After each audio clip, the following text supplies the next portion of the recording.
বিসমিল্লাহ আলহামদুলিল্লাহ। আমরা যারা মধু খাই নিয়মিত আসলে মধুর কিছু গুণাগুণ আছে সেটা আমরা একেবারেই জানি না বললে চলে। যেহেতু আমি দীর্ঘদিন ধরে বিজনেস করতেছি অনেকে আমাদেরকে এইগুলা প্রশ্ন বেশিরভাগ করে থাকে যে হুজুর আসলে মধুটা জমে যায় কেন? আসলে আমরা অনেক কিছু আমরা প্র্যাকটিক্যালে দেখি একরকম কিন্তু আসলে বাস্তবে হয় আরেক রকম। কারণ আপনি যেই সময় মধুটা খেয়েছেন অর্থাৎ যে সময় মধুটা দেখছেন, এখন যে মৌসুমটা এই মৌসুমটা হয়তো তখনকার ছিল না। এই ভিজুয়ালটা আমাদেরকে আসলে ক্লিয়ার করা দরকার। আসলে অনেক বিজনেসম্যান আছে আপনাদেরকে এগুলা ক্লিয়ার করে না যে আসলে মধু জমে যায় কেন? কারণ মধুর বৈশিষ্ট্য হলো মধু ঠান্ডা আসলে মধু জমে যাবে। তবে যেই মধুতে যতটুকুই পরিমাণ গ্লুকোজের পরিমাণ থাকে, গ্লুকোজের পরিমাণ যতটুকুই থাকবে সেই মধুটাই ততটুকুই জমবে। এটা হচ্ছে তার মধুর বৈশিষ্ট্য। এখন আমরা অনেকেই ভাবি যে মধুটা জমে গেলেই মনে হলো যে মধুটা ২ নম্বর। না, মধুর চেনার কিছু বৈশিষ্ট্য আছে। যেরকম আপনার সরিষা ফুলের মধু, এটা কিন্তু আমার হালকা একটু ঠান্ডা পড়লেই কিন্তু ক্রিম হয়ে যাবে। এমনকি যদি একটু বৃষ্টিও হয়, বৃষ্টির যে একটা ঠান্ডা আছে, আপনারা দেখবেন যে হালকা বৃষ্টির যে ঠান্ডা, এই ঠান্ডাতেও কিন্তু সরিষা ফুলের মধুটা জমে যেতে পারে। তবে আমরা মধু জমে গেলেই যে আসলে মধুটা ২ নম্বর, এটা আসলে আমাদের একেবারেই ঠিক না। এই বিষয়টা হয়তো আমরা গবেষণা করি না, আমরা জানি না। এটা আমি নিজেও জানতাম না। যেহেতু এখন অনেক কাস্টমারের আ প্রশ্নের উত্তর দিতে হয়, যেহেতু অ্যাজ এ বিজনেসম্যান হিসেবে আমি যেটা এক্সপার্ট না, কিন্তু আমি এটা বিজনেস করি, এটা আমার জন্য একদমই বোকামি। তার জন্য যেহেতু নিজে বিজনেস করি, এজন্য এটার উপরে আমার সবসময় লেখাপড়া করতে হয়। সবসময় আমার জানতে হয়, মানুষকে জানাতে হয়, কাস্টমারের বিভিন্ন প্রশ্নের উত্তর দিতে হয়। সেক্ষেত্রে আমি নিজে রিসার্চ করছি এবং রিসার্চ করে আমি এটাই পেয়েছি যে অনেকে মধুটা আপনি আ ফ্রিজে রেখে দেন। ঠিক আছে? আপনি ফ্রিজে ১ সপ্তাহ, ১ মাসও যদি আপনি ফ্রিজে মধুটা রাখেন, আপনার মধুটা জমবে না। কেন জমবে না? কারণ আপনার স্বাভাবিক যে শীতের একটা মৌসুম যে ঠান্ডাটা আসে আস্তে, আস্তে। আর আপনি যদি ফ্রিজে রাখেন ওটা কিন্তু হঠাৎ করে কিন্তু ডিপে গলে যায়গা। নরমালি রাখলে ওটা জমবে না। এটার কিছু সিস্টেম আছে। সিস্টেমে যে এখন যে আবহাওয়া, ঠান্ডার আবহাওয়া, এই ঠান্ডার আবহাওয়াতে মধুটা আস্তে, আস্তে জমে।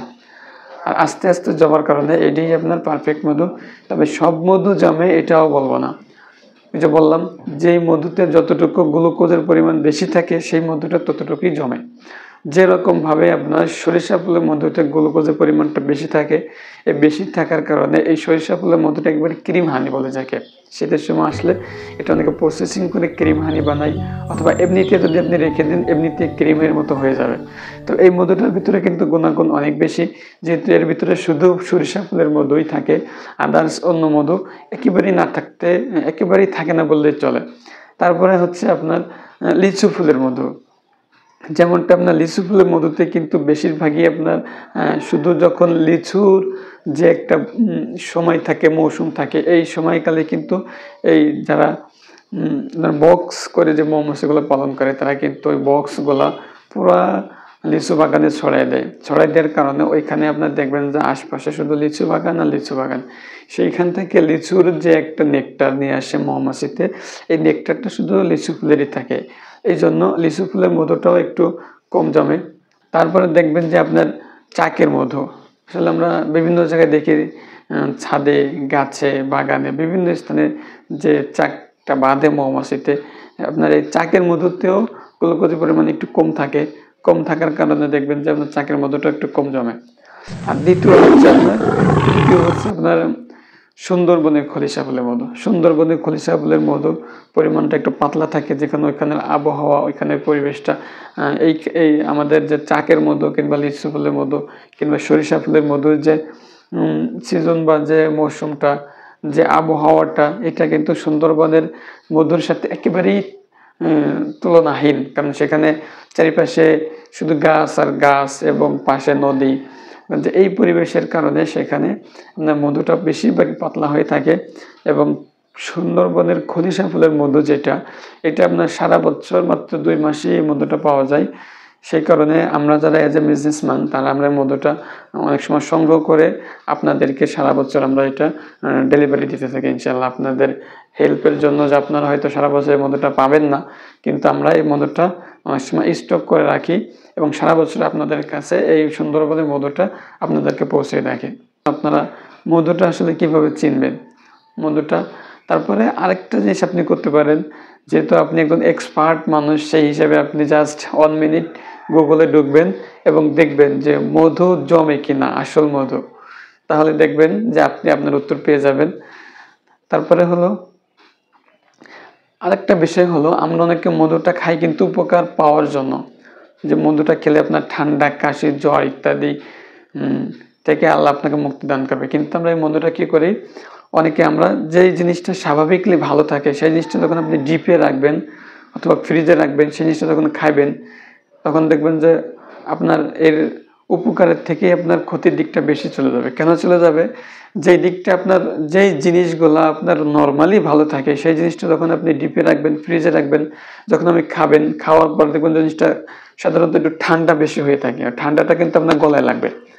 গলায় লাগার কারণে আপনার ওই জিনিসটা খেলে আপনার ঠান্ডা সারত, কিন্তু কি হচ্ছে, আপনার বিপরীত ঠান্ডা গলায় লেগে যাচ্ছে এবং কাশি হওয়ার সম্ভাবনা থাকতেছে। সেক্ষেত্রে যেই জিনিস আমাদের নর্মালি ভালো থাকে সেই জিনিসটা আমাদের ফ্রিজে রাখার কোনো প্রয়োজন নাই।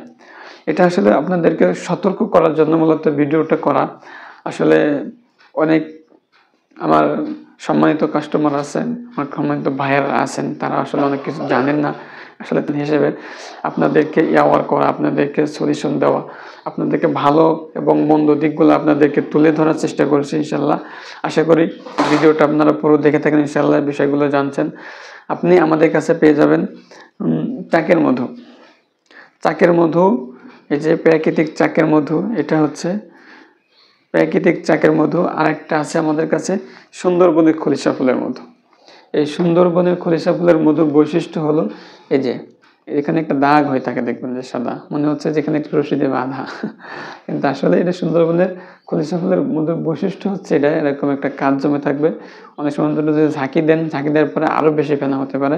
আর এই দেখেন, এটা হচ্ছে আপনার চাকের মধু, এই যে একেবারে লিকুইড নর্মাল, এখানে কোনো দাগ নাই, কিন্তু এখানে একটা দাগ আছে। এটা হচ্ছে সুন্দরবনের খলিশা ফুলের মধু চেনার একটা বৈশিষ্ট্য।